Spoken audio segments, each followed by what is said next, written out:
travaillais. J'ai fait 16 ans dans le travail de servante. Et pendant les 16 ans, j'ai décidé de faire moi-même mes propres activités maintenant.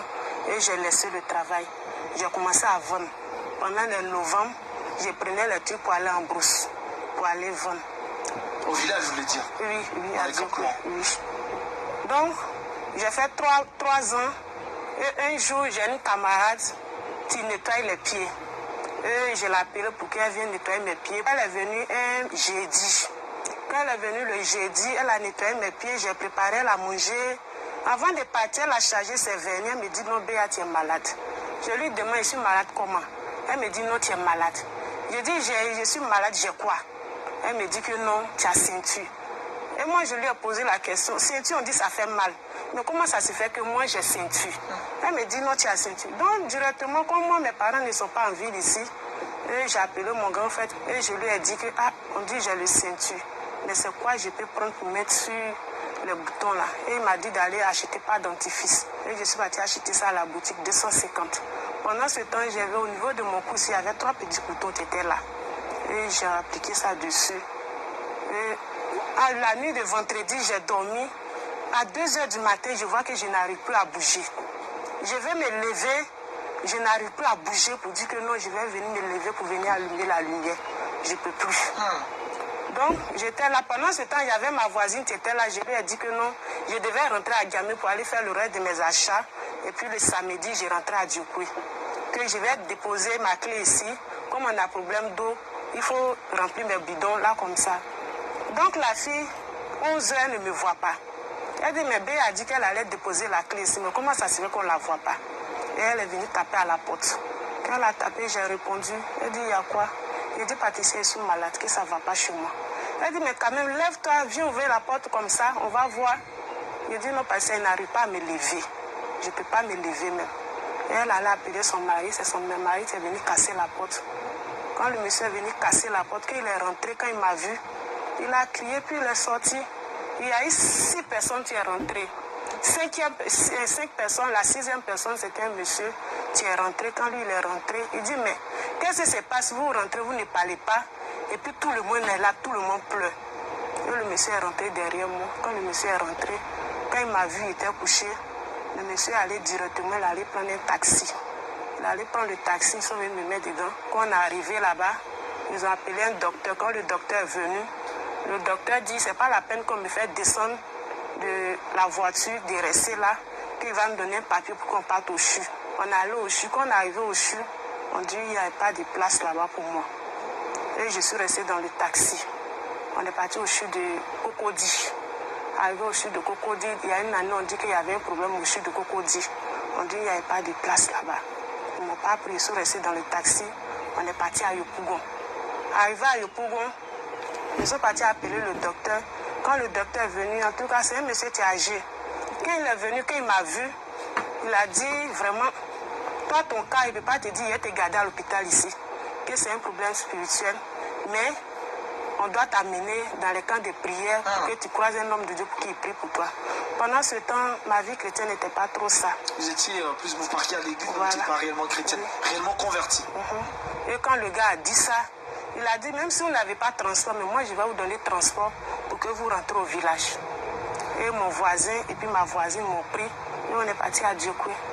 Quand on est arrivé à Djokoué, on dit, il y a un gars là-bas qui soigne une ceinture. Et mon grand frère va aller voir le gars. Le gars dit, samedi, ses genoux ne permettent pas de rentrer en brousse. Ses genoux? Oui. Ses genoux ne permettent pas de rentrer en brousse pour aller chercher médicaments pour venir me soigner. Que non, si ce n'est pas lundi. Mon grand frère lui a demandé pardon jusqu'à il dit non. Donc dans ça, il a dit à mon grand frère, il faut laisser. Si je ne suis pas morte le jeudi, ce n'est pas aujourd'hui là que je vais mourir. Donc ce n'est pas grave. Donc dans ça, on est resté là le lundi. Le monsieur même allé chercher les médicaments, il est venu. Quand il est venu, mon grand frère m'a pris.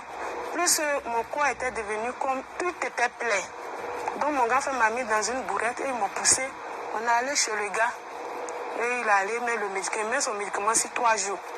Il a mis le premier jour. Il a mis lundi, mardi, mercredi. Après le mercredi, la plaie devait sécher. Mais quand il a fait ça, 0. La plaie continuait toujours de couler. Et il a dit qu'il ne peut plus me soigner. Que ce n'est pas la peine que moi de rentrer qu'on a qu'à aller voir quelqu'un d'autre. Donc mon grand frère m'a pris, quand on venait, lorsqu'on voulait rentrer dans la maison, j'ai senti une odeur, c'est comme ils ont jeté le piment dans le feu, qui brûlait, puis c'est rentré dans ma gorge. Quand c'est rentré dans ma gorge, j'ai commencé à tousser. Et ma bête était là. Et je lui ai dit, ah Simon, il faut aller voir dans le village là-bas. Il y a quelqu'un qui a mis du piment au feu, c'est en train de me tuer ici, qui va voir. Elle est partie, elle est venue dire non, je ne vois personne. Que tout le monde est parti au champ, qu'il n'y a personne là-bas. Je dis vraiment, ils sont en train de mourir. Au moment où je vais me rendre compte, je vois qu'il commence à pisser sur moi. Pipi la coule sur moi. Alors moi, je me suis dit que comme la toux était tellement forte, c'est ça qui fait que pipi la couleur sur moi. Je sens toute la journée. Pipi la couleur sur moi. Comme j'avais un peu d'argent, et j'ai donné à ma belle, elle allait acheter couches. J'ai commencé à placer les couches. Je sens, il y a une dame dans le campement encore. Elle est dans le combien. La dame est venue, mon grand fait partie là-bas. La dame m'a soigné sur 2 semaines. Elle dit que vraiment, les genoux, elle dit que moi, mon âme est déjà partie. Que moi, c'est fini pour moi. Même ils vont faire comment je vais mourir. Et mon grand frère est parti le voir. La dame m'a soigné sur 2 semaines. Sur 2 semaines, elle dit que les genoux, elle dit que c'est fini pour moi. Un peu plus fort, hein? Que c'est fini pour moi. Donc elle ne peut plus me... Bandeko, ezana batumsu banula bokoko, Po makambo nyonso ndeko na biso azokutana nango. Bango bazoluka ka ba génie. Bango bazoluka ka bokoko. Yesu masi ande vie. Soigné. Que dans le cas, si on m'amène dans un coin, si moi j'ai été guéri, que ce soit chez un marabout ou bien dans un camp de prière, si je cherche un marabout, elle va partir là-bas pour aller se canquer. Ou bien que si ça soit dans un camp de prière, elle va donner sa vie à Dieu. Donc quand elle a dit ça, mon grand frère m'a mené à l'hôpital, on m'a dit de faire... Bandeko, vous s'abonnez s'il vous plaît. Moi, bila moulaïke. Boulaïka kape bandeko. Tout le monde a parce que nous avons information. Bandeko nanga boulaïke. Vous partagez, vous pouvez s'abonner à la chaîne. Chaîne et matatin, bandeko. Écho. Je suis partie, j'ai fait écho 3 fois. Ils n'ont pas vu la maladie. On dit d'aller faire radio. Je suis partie faire radio 4 fois. Ils n'ont rien vu. Après ça, on m'a dit d'aller faire scanner. Je suis partie et fait scanner 3 fois. Ils n'ont pas trouvé de maladie. De quoi je souffrais. Donc dans ça, quand on est revenu, et mon grand frère, ils ont parlé d'un grand féticheur au Libéria. Et mon grand frère va me prendre et on va partir au Libéria. Arrivé au Libéria, le monsieur dit mon âme est déjà partie. Qu'il doit aller récupérer mon âme. Et on était couchés dans la maison. Le monsieur va venir me réveiller à 2h du matin. Et il va me prendre, moi et mon grand frère, avec un morceau de pain sur le cimetière de Libéria. Quand on est arrivé sur le cimetière de Libéria, je n'ai pas un parent qui est au Libéria.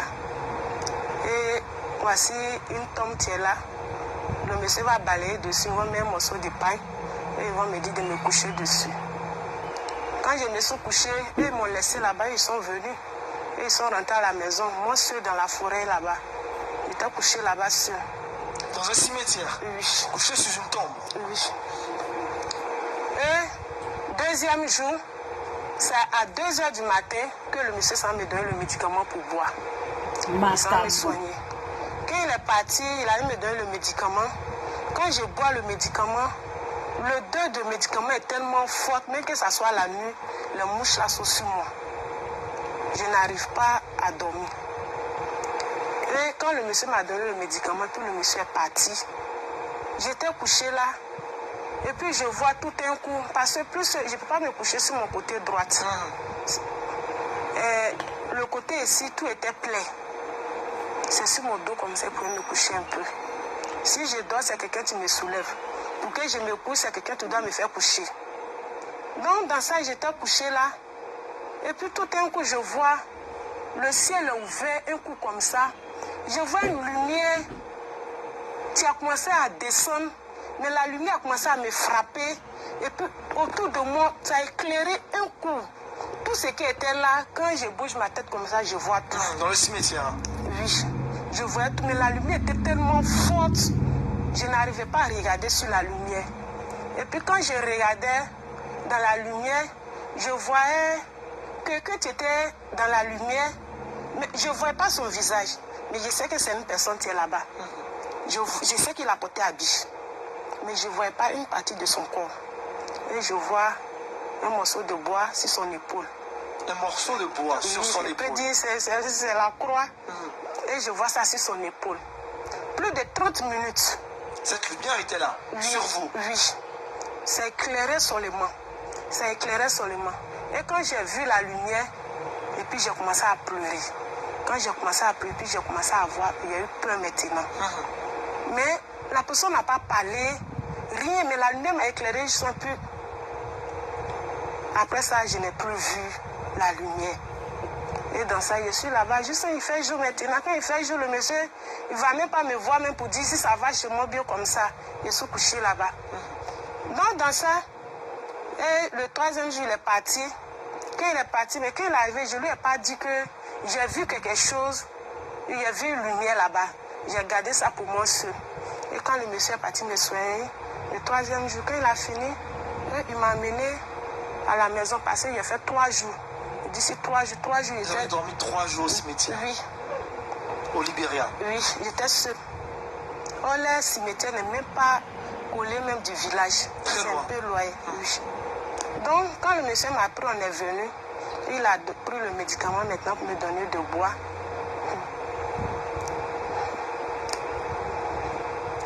Quand le monsieur m'a donné le médicament, pendant que je voulais boire le médicament, je vois les asticots, les cafards, tout était dans le médicament. Dans le liquide que vous donnez de boire. Mais je ne sais pas ce que il a pris pour fabriquer. On comprend vos émotions. Je ne sais pas ce qu'il a pris pour fabriquer le médicament. Mais le médicament sentait. Et je lui ai dit, je ne peux plus boire le médicament. Il m'a dit, moi je suis qui pour le désobéir? C'est ce que le féticheur vous dit. Qu'il n'y a pas quelqu'un qui l'a une fois désobéi. Que moi, d'ailleurs même, il ne peut plus me soigner. Que mon grand-frère n'a qu'à me prendre, on va rentrer à Djibouti. Et mon grand-frère est venu. Parce qu'il y a beaucoup de personnes qui vont chez lui, même les artistes, beaucoup de personnes. C'est un grand mystique. Et le monsieur, il m'a plus soigné, mon grand-frère m'a pris. On est rentré à Djokoué. Quand on s'est retourné à Djokoué, on va parler d'un autre féticheur encore plus où mon grand-frère même n'était pas chrétien. Donc dans ça, il y a un village voisin à côté encore, ils ont parlé d'un féticheur. Et lui, il dit qu'on n'a qu'à partir 3 vendredis, tu se suives. Et les 3 vendredis, quand on part, on ne doit pas croiser quelqu'un, on ne doit pas parler avec quelqu'un. Mais le premier vendredi, quand on partait, on a croisé quelqu'un. Et la personne nous a salué, mais on n'a pas répondu. Là, on est parti arriver là-bas, le monsieur dit que les jeunes nous ont dévancé pour aller lui dire que nous, on a croisé quelqu'un. Donc, il ne m'a pas soigné, on est revenu. Deuxième, ça a été même chose. La troisième, ça a été même chose. Mais la troisième m'a donné une poudre noire pour que je puisse mettre sur la plaie. Pendant ce temps, pipi a continué de couler sur moi. Il y avait la plaie.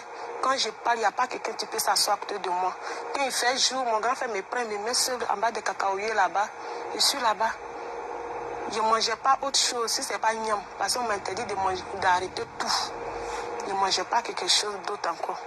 Donc, quand on est arrivé, le médecin ne nous a pas soigné. Et on est revenu. Quand on est revenu, et j'ai dit à mon grand-frère que depuis là même là, tu me prends, on se promène. Je n'ai plus d'argent. Toi-même là, tu n'as plus d'argent. On n'a pas quelqu'un aussi ici qu'il faut compter pour dire que ah, voici ça, je vais vous aider. Il n'y a personne. On n'a pas un parent qui peut nous aider. Que vraiment, on dit que non, Dieu l'a guéri. On m'a amené là-bas aussi pour voir peut-être Dieu peut me guérir aussi. Et mon grand frère a dit d'accord. Mais c'est pas moi, j'étais obligée. Il a dit il faut m'amener. Et le jour, bizarrement, le jour où il devait partir à l'église, j'avais des canaris qui étaient là. Et j'ai appelé un de mes cousins pour lui dire il faut enterrer tous mes canaris là, il ne prend plus. C'est venu dans la tête comme ça. Il faut enterrer les canaris là. Il a enterré. Je ne mangeais pas papaye. J'ai dit à mon grand frère, donne-moi papaye, je vais manger. Quand j'ai mangé, comme je toussais, je ne pouvais pas. Et j'ai déposé. J'ai dit, bon, je vais manger à Tique. Il me dit, c'est quelle sorcellerie tu es en train de faire aujourd'hui là? On t'a interdit de manger manioc, puis à Tique, tu es mangé. Et il m'a donné à ticket avec avocat. Quand j'ai pris un coup, il dit c'est tout, il dit oui. Donc dans ça, le temps où je vais me lever pour aller à l'église, il était midi. Et je suis rentrée. Quand mon grand frère m'a amené, quand je suis rentrée dans l'église, on dit que une fois tu rentres dans une église, tu es rentré dans une autre famille. Mais dès que je suis rentrée, j'ai vu que tous ceux qui étaient assis où je suis partie m'asseoir, tout le monde s'est levé pour aller sur un autre côté. Parce que plus moi-même, si c'était moi-même, j'allais me lever. Il faut dégager une mauvaise odeur. Oui. Parce qu'il n'y a pas quelqu'un qui... C'est avec les grosses mouches à qui je causais. Donc dans ça, le jour où je partais à l'église là, le jour le féticheur nous a donné rendez-vous d'aller chez lui là-bas le vendredi là, les 3 vendredis successifs, le monsieur qui venait s'arrêter, c'était un homme de Dieu. Un pasteur. Oui, mais moi je ne le connaissais pas. Ils étaient 2 avec une dame. Mais moi je ne le connaissais pas. Et quand moi je partais, le jour, c'était le monsieur qui était dans l'église, il avait un programme. C'est-à-dire qu'ils sont partis là-bas pour une évangélisation. Et puis comme il pleuvait, donc on les a donné l'église. Donc ils étaient là-bas. Et je suis tombée. Dès que le monsieur m'a vu, le monsieur a commencé à bénir le Seigneur. Mais moi je n'ai rien compris. Et j'étais assis là, le monsieur a prié, il dit bon, je vais prier, les autres vont sortir, mais ceux qui sont malades n'ont qu'à rester. Donc moi j'étais là et il a dit on n'a qu'à fermer les yeux. Quand j'ai fermé les yeux, pendant que j'ai prié, voici qu'il y a une personne qui est venue s'arrêter au devant de moi. La chose est vilaine. Nous, en grand détail, une machette à main, puis il me dit là où tu es arrêté, si tu ne sors pas, je vais couper ta tête. Et quand il m'a dit ça, et puis directement j'ai ouvert les yeux. Plus il ne pouvait pas marcher, et j'ai commencé à faire. Moussa na bango babangi sarabato. Babangi sarabato pour qu'il ne caille pas banganga côté ba bomelo ndekune pas banganga. Mawa. 4 pattes pour sortir. Et le pasteur, les gars me suivaient. Et ils m'ont attrapé, ils m'ont fait asseoir. Et je lui ai dit, ah, voici ce que j'ai vu. Quand j'ai dit ça au pasteur, il dit d'accord, il a commencé à prier pour moi. Comme on était dans un campement, et il est parti dire à mon grand frère que ta petite soeur dit qu'elle avait donné sa vie, que de prier pour étudier. Il dit non, comme c'est elle-même qui est venue, c'est pas quelqu'un qui l'a obligé, donc il faut prier pour elle. Et le pasteur m'a demandé, j'ai une fois gêné. Il dit non, depuis que je suis née, je n'ai jamais gêné. Et il m'a donné le jeûne de 6h, 18h, c'est 3 jours. Mais pendant ce temps, il venait faire ma délivrance. Quand c'est fini, il m'a dit, d'accord, je sais que Dieu a un miracle pour toi. Amen. Et le monsieur, il va me donner un jeûne sec. Et le monsieur m'a donné le jeûne sec. Il dit, papa, il n'a jamais fait jeûne. Hein? Il me dit que non, si ça vient de Dieu, je t'assure qu'avec la maladie, tu ne vas pas avoir soif ni faim. Le Seigneur va te donner la force. Et quand il m'a dit ça, ça s'est passé vraiment. Je n'ai pas eu faim.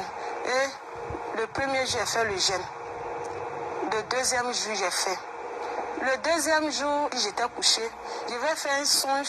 Et puis je vois, il y a 3 personnes qui ont porté ma Bible claire. Et puis ils me disent que non, aujourd'hui, on doit t'opérer. J'ai dit opérer. Et puis les personnes avaient amené une chaise roulante. Et puis ils m'ont pris, puis ils m'ont mis dans la chaise. Quand ils m'ont mis dans la chaise, ils ont commencé à me pousser. Ils ont commencé à me pousser jusqu'à arriver devant. Les personnes m'ont dit, tu vois la maison, tu es au fond là-bas, c'est là-bas, on doit t'opérer. Et je les ai dit, mais la maison, la porte est fermée. Comment je vais faire pour rentrer là, pour qu'on m'opère? Où je vais me rendre compte, je n'ai plus vu ces personnes-là. Moi, seul était dans la chaise, j'étais là. Mais quand je voyais la maison, il n'y avait rien à côté de la maison. Mais la porte était fermée. Tout autour était propre. Et puis après, je suis là, puis je vois, voici une personne qui ouvre la porte de la maison. Quand la personne a ouvert la porte, et puis j'ai vu une lumière qui est sortie de la maison, qui m'a frappé comme de la même manière que où j'étais au cimetière. Et puis j'ai vu. Et puis la lumière m'a frappé. Quand la lumière m'a frappé, je te dis, la lumière était tellement forte que même si aujourd'hui ils ont associé tous les lampadaires, les lumières ils ont allumé, on ne peut pas comparer cela à cette lumière. Wow.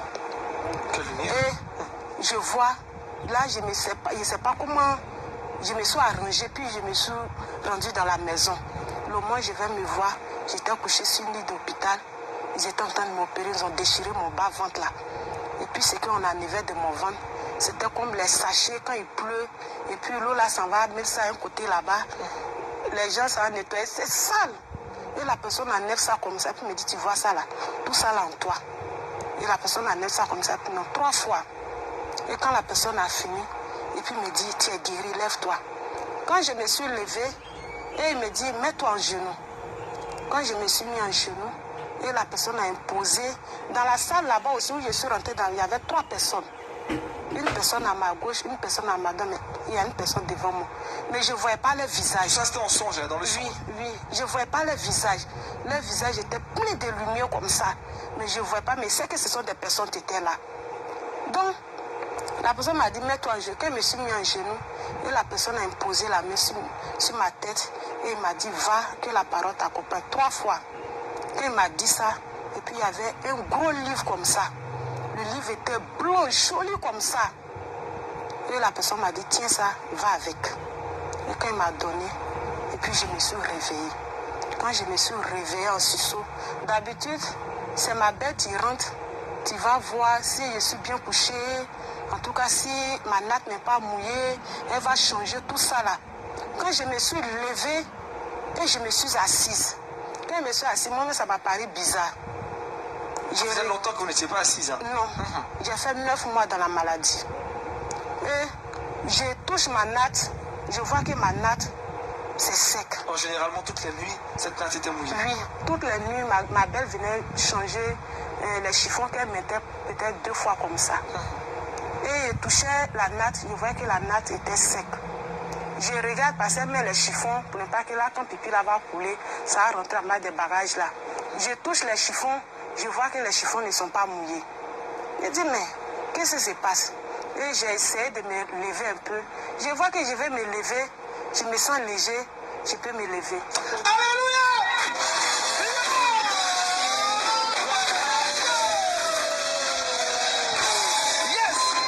omoni nzambe omoni nzambe ndenge asalaka makambo omoni nzambe.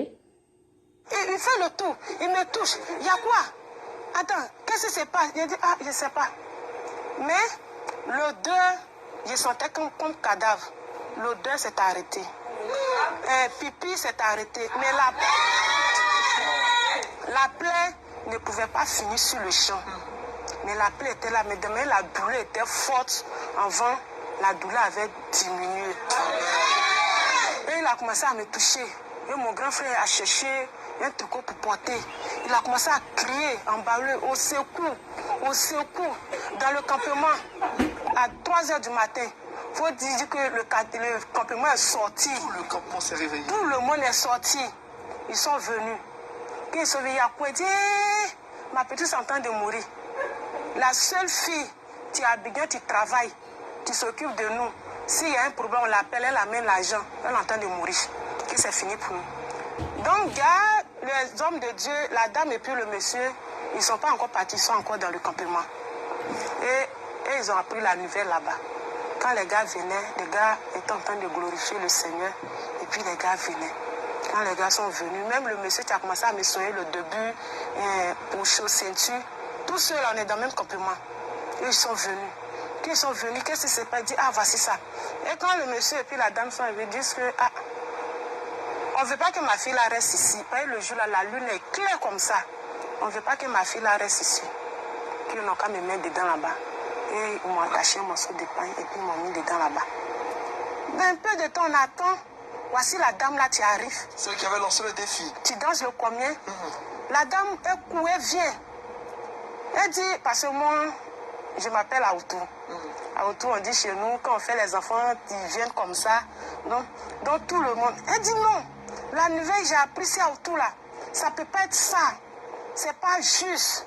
Moi, mes jeunes là ne mentent pas. Depuis toute petite, j'étais dedans. Ils ne peuvent pas mentir. Et quand la dame est arrivée, et les hommes de Dieu ont dit que faites sortir ma fille. Et ils m'ont fait sortir. Quand ils m'ont fait sortir, j'avais un drap sur moi, j'ai pu me couvrir. Quand je suis venue m'arrêter, et le papa et puis la maman en question ont dit que peut-être la lune là va faire qu'elle ne va pas bien voir ma fille. Donc ceux qui ont les torches, on n'a qu'à allumer les torches, on va pour qu'elle constate réellement en guérison. Voilà. Donc, ils ont mis les torches là sur moi. Quand ils ont mis les torches là, quand la femme là m'a vu comme ça, la femme est tombée. Alléluia!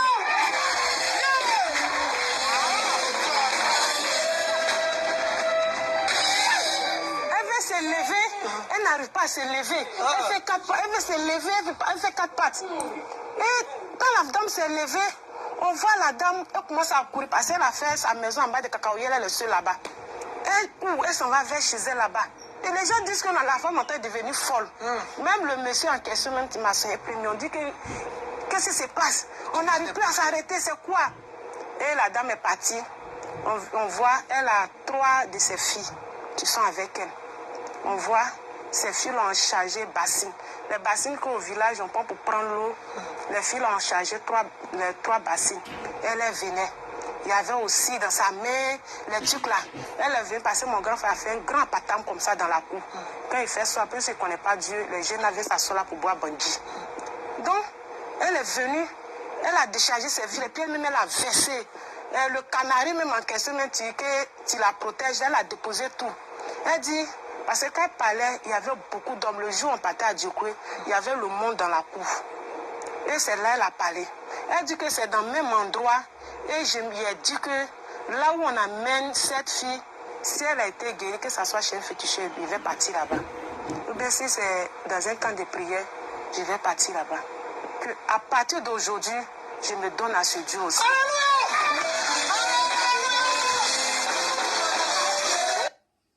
Ozoyoka bandeko batumi bakenda koluka biluka nzoka nde nzambe aza na bomoi. Témoignage elobi nyonso. Témoignage elobi nyonso. Toboyi te batu mingi bakanisaka kaka te bokoko te boye toboyi te. Mais nzambe aza nzambe. Batu baza kobika. Yo kasi so mutu abwakeli yo mbasu o ekosila kaka na bamamo basalisaka na mutu abwakeli yo mbasu na banganga na basalisa baza batu moko bino moko bozwi leson boyoki ndenge ndeko atamboli kote azokende koluka bagenie kote azokende koluka milimo mabe bongisa ye noki kote wana mwasi wana azalaki plus forte mutu apesaki ye maladi wana kindoki azalaki makasi Nicolas Banganga wana, mezana nganga ya banganga. Le roi des rois, le seigneur des seigneurs, Seigneur Jésus-Christ, oyabiki sakiye, nzambe apam. Kozanga Yesu, eza pasi bandeko. Kozanga Yesu masia, la parole de Dieu qui s'est fait chair, ba Jésus na bango ya balte. O penda zaki liloba na bomoy, alati nzoto, lilobo ekelaki biso, eza pasi pe mawa. À vous les claviers bandeko.